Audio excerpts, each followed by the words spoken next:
শুরুতেই থাকছে সংবাদ শিরোনাম। মিয়ানমারে চীন রাজ্য মুক্ত করার দাবি বিদ্রোহীদের। জানিয়ে দিব, সমাজের অবিচার প্রতিরোধের অঙ্গীকারবদ্ধ হওয়া অত্যন্ত জরুরি বললেন বিএনপির ভারপ্রাপ্ত চেয়ারম্যান তারেক রহমান। আরও জানিয়ে দেব, আগামী নির্বাচন অবাধ, সুষ্ঠু ও নিরপেক্ষ হওয়ার আশা বুমেরাং হবে বললেন চরমোনাই পীর ফয়জুল করিম। থাকছে এবং সর্বশেষ জানিয়ে দেব, শেখ হাসিনা দেশের প্রত্যেকটি প্রতিষ্ঠানকে ধ্বংস করছে বললেন হাফিজ। থাকছে বিস্তারিত প্রতিবেদনে। শুনছিলেন সংবাদ শিরোনাম, এবার থাকছে বিস্তারিত। মিয়ানমারে চীন রাজ্য মুক্ত করা দাবি বিদ্রোহীদের। মিয়ানমারে দক্ষিণাঞ্চলে চীন রাজ্যের নিয়ন্ত্রণ নেওয়ার দাবি করছে যুদ্ধরত বিদ্রোহীরা। ওই অঞ্চলে বিদ্রোহী গোষ্ঠী চীন ব্রাদারহুড এই দাবি করছে।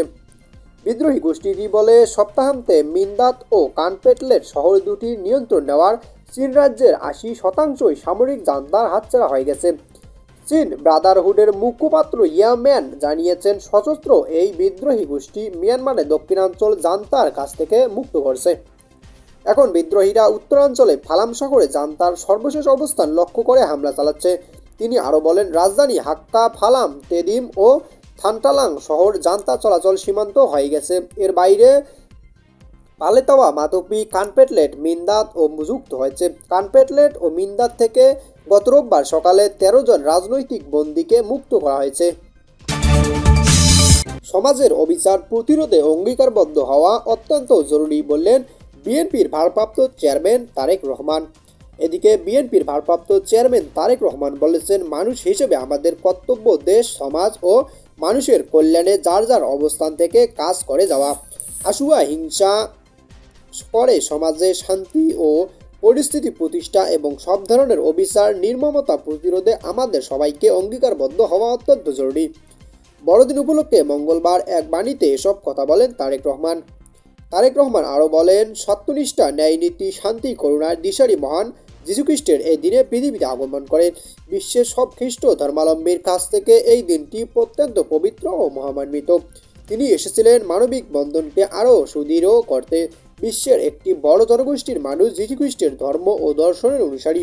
সব ধরনের মর্মবাণী, শান্তি, সহাবস্থান ও মানুষত্বের অনুসন্ধান।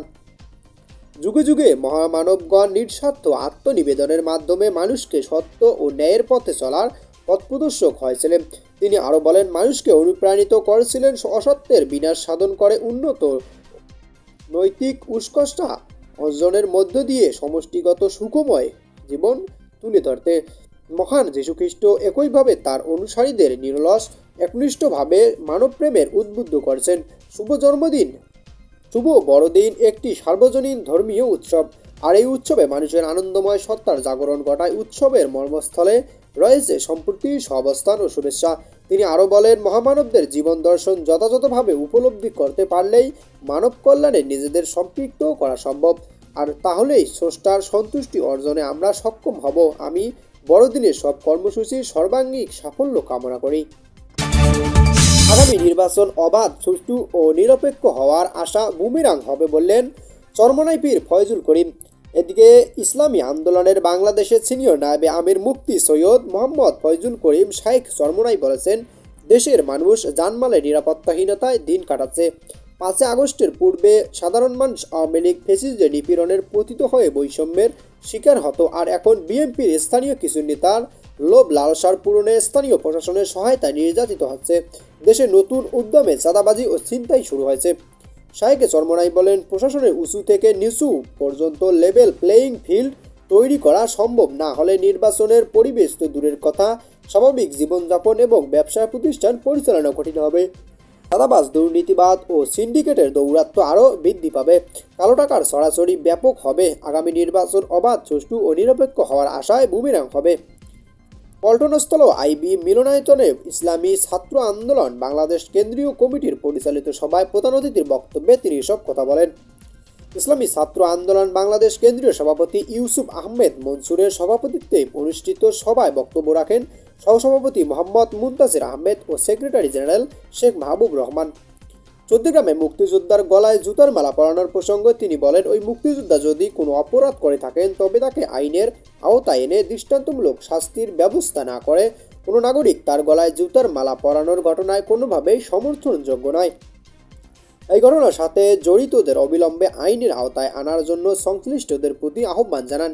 মুফতি সৈয়দ মোহাম্মদ ফয়জুল করিম শাইখ চরমোনাই চাঁদপুরের মেঘনা নদীর হাইমচরে উপজেলা ইশানবালা এলাকায় এমবি আল বাখেরা নামে সারবাহী একটি জাহাজে দুর্বৃত্তরা আক্রমণ চালিয়ে 7 জনকে গলা কেটে ও মাথা থেতলে হত্যা করার ঘটনায় শোক প্রকাশ করে এই ঘটনার কারণ উদ্ঘাটন করে দেশবাসীকে অবহিত করে এর সাথে জড়িতদের খুঁজে বের করে কঠিন শাস্তি জানান তিনি।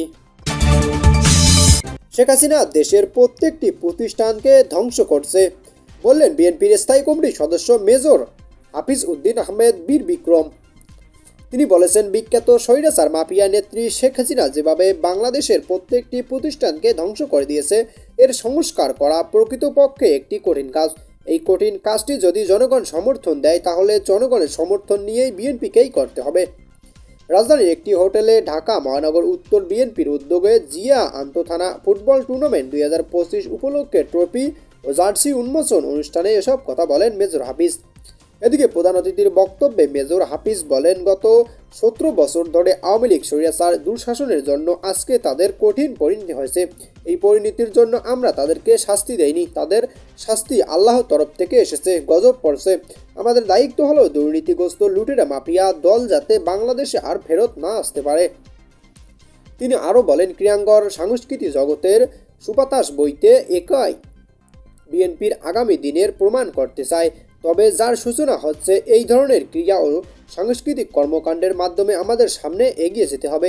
ঢাকা মহানগর উত্তর বিএনপির আহ্বায়ক ও বিএনপির ক্রিয়া বিষয়ক সম্পাদক আমিনুল হকের সভাপতিত্বে ও ঢাকা মহানগর উত্তর বিএনপির সদস্য সচিব মোস্তফা জামানের সঞ্চালনায় আরও বক্তব্য রাখেন দলের ভারপ্রাপ্ত চেয়ারম্যান উপদেষ্টা ডক্টর মাহাদি আমিন, সাবেক ফুটবলার সৈয়দ রুম্মান বিন আওয়ালি সাব্বির, ঢাকা মহানগর উত্তর বিএনপি যুগ্ম আহ্বায়ক ও ক্রিয়া সাংস্কৃতিক সেলের প্রধান সমন্বয়ক আক্তার হোসেন। অনুষ্ঠানে জিয়া আন্তঃথানা ফুটবল টুর্নামেন্ট 2025 উপলক্ষে ট্রফি ও জার্সি উন্মোচন করা হয়।